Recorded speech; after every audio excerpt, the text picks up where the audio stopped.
ശിവപ്രിയ ജ്യോതിഷ പ്രോഗ്രാമിലേക്ക് എല്ലാവർക്കും സ്വാഗതം. ഞാനിന്ന് പറയുന്ന ജ്യോതിഷ സംബന്ധമായ വിഷയം കുടുംബ ദേവതാ പ്രീതിക്ക് എന്താണ് ചെയ്യേണ്ടത്. അപ്പൊ ഇവര് പതിവായി കുടുംബക്ഷേത്ര ദർശനം നടത്തുന്നത് ഏറ്റവും ഉത്തമമാണ്. കുടുംബക്ഷേത്രം വളരെ അകലെയായിരിക്കും. അപ്പൊ അതുകൊണ്ട് അവര് വല്ലപ്പോഴൊക്കെ ആയിരിക്കും ഒന്ന് പോണത്. അപ്പൊ അകലെയുള്ളവര് ഒരു വർഷത്തിൽ ഒരു പ്രാവശ്യമെങ്കിലും ആ ക്ഷേത്ര ദർശനം നടത്തി വഴിപാട് നടത്തേണ്ടത് ഏറ്റവും അത്യാവശ്യമാണ്.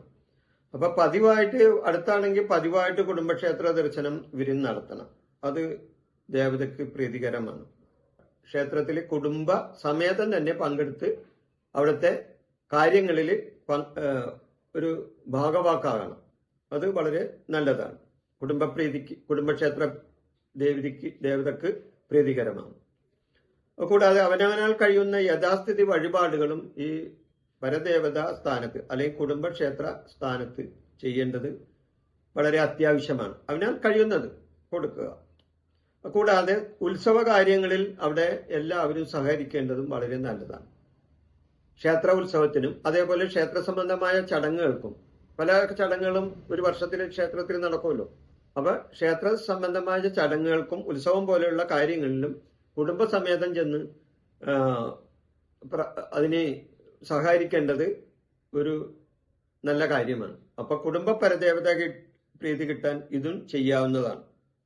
ഒരു വീട്ടമ്മ ഒരു നാണയം എടുത്തിട്ട് ഓരോ ദിവസവും ഒരു നാണയം എടുത്തിട്ട് തന്റെ കുടുംബക്ഷേത്ര ദേവതയ്ക്ക് വേണ്ടി ആ നാണയം മാറ്റിവെക്കുന്നത് ഏറ്റവും നല്ല കാര്യമാണ്.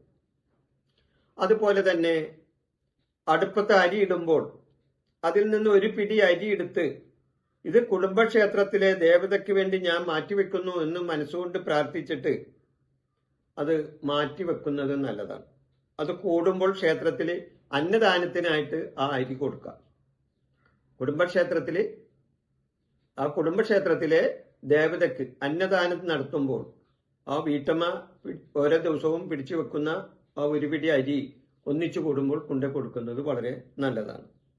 അപ്പൊ ഇങ്ങനെയുള്ള കാര്യങ്ങൾ ചെയ്താൽ കുടുംബക്ഷേത്രത്തിലെ ദേവിക്ക് ആ കുടുംബാംഗങ്ങളോട് ഒരു പ്രീതിയും അതേപോലെ തന്നെ അവരുടെ ഒരു അനുഗ്രഹ ആയുസ്സുകളും കിട്ടാൻ വളരെയധികം നല്ലതാണ്. അപ്പൊ കുടുംബപര ദേവതാ പ്രീതിക്ക് വേണ്ടി ഇത്രയും കാര്യങ്ങൾ ചെയ്യുന്നത് വളരെ ഉത്തമമാണ്. ഈ വിഷയം ഞാൻ അവസാനിപ്പിക്കുന്നു.